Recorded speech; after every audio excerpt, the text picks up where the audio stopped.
Luckily, the cruise ship finally got stuck in the sand and came to a halt, allowing everyone on board to escape disaster. Later, as Jack was leaving the beach, he asked a police officer what had happened and learned that several similar accidents had occurred recently. The official explanation was always the same: navigation failures. Shaken by the close call, Jack and his family decided to head back to the villa they had just rented to rest. But on the way, they ran into a massive traffic jam. Jack's wife, Emma, got out to check, only to realize it wasn't traffic at all. It was a massive pileup of Teslas. The strangest part? Every single car was empty, no drivers. When Emma noticed the self-driving tags inside, she realized just how serious the situation was. Sure enough, another Tesla came racing toward them. Emma jumped back into the car, swerved into another lane, and narrowly avoided being hit. But the road ahead was completely blocked, and when they turned around, they saw even more Teslas barreling toward them. With no choice, Emma gripped the steering wheel tight, dodging car after car until they finally escaped with their lives. What they didn't know was that this was only the beginning of a much bigger disaster. When they finally made it back to the villa, Emma quickly pulled out her laptop, hoping to see what was going on outside. But the internet was completely down, and their phones had no signal either. They were cut off from the world. At first, they thought it might just be temporary, but by the next morning, nothing had changed. With nothing else to do, Jack and Emma sat in the living room, sipping wine and building blocks. Suddenly,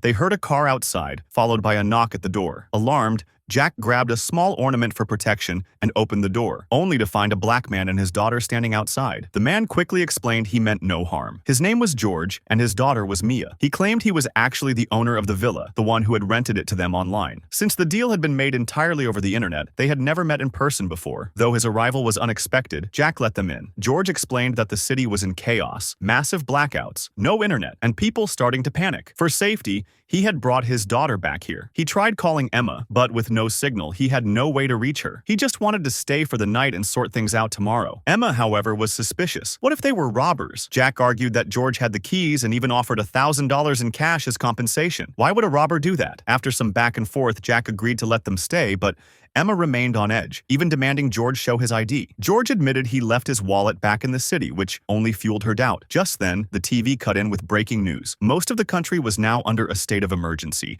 and the power and communication outages were spreading nationwide. Jack finally realized George was telling the truth. Later that night, another news report confirmed the crisis was far worse than they thought. The next morning, Jack's daughter Sarah begged to watch the finale of Friends, but no matter how hard he tried, Jack couldn't get a single channel to work. He promised he'd go into town later to buy supplies and maybe find someone to fix it. Sarah went outside to get some sun, only to be startled by several deer in the woods. When she got closer, she realized there were dozens of them, staring silently. At the same time, George announced he would take Mia to a friend's place on the other side of the island. He didn't want to trouble Jack's family any further. Meanwhile, Jack drove off to town, but with no GPS and no signal, he quickly got lost. Desperate, he stopped to ask a woman for help, but she looked terrified, begging him to take her with him. They didn't speak the same language, and Jack, panicked, drove off. Moments later, a helicopter roared overhead, dropping a strange red powder from the sky. Jack tried to escape, but soon he was surrounded in a cloud of red. Meanwhile, George reached his friend's seaside home, but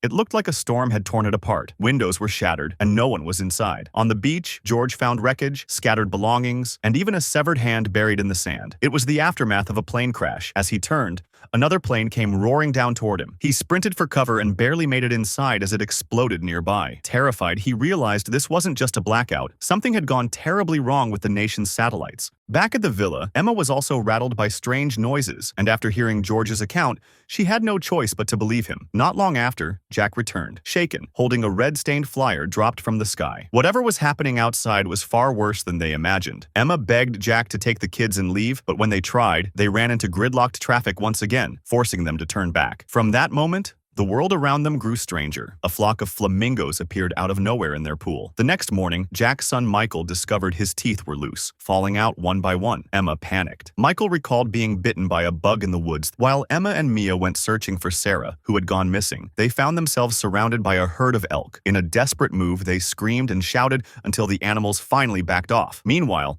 Jack and George took Michael to George's old friend Danny, hoping for help. But Danny came out holding a shotgun, furious and paranoid. He warned that Michael's symptoms might be linked to strange sounds heard the night before and hinted this disaster wasn't random. It could be an attack from foreign enemies. After a tense standoff, Jack pleaded for his son's life, offering a wad of cash. Reluctantly, Danny sold him some medicine at an outrageous price. Before they left, he told Jack and George about rumors of a hidden bunker somewhere on the island, maybe their only chance of survival. On the drive back, George laid it out. If someone wanted to bring down a powerful country, the steps were simple. First, cut off communications and transportation, making people deaf and blind. Next, spread fear and disinformation to break defenses. And then, when chaos set in, the collapse would finish itself. As George spoke, Emma and Mia, searching for Sarah, looked out across the river and saw it happening already, cities falling into chaos. And then came the twist. Sarah had wandered into a luxurious villa nearby. In the basement, she discovered a massive bunker stocked with food, supplies,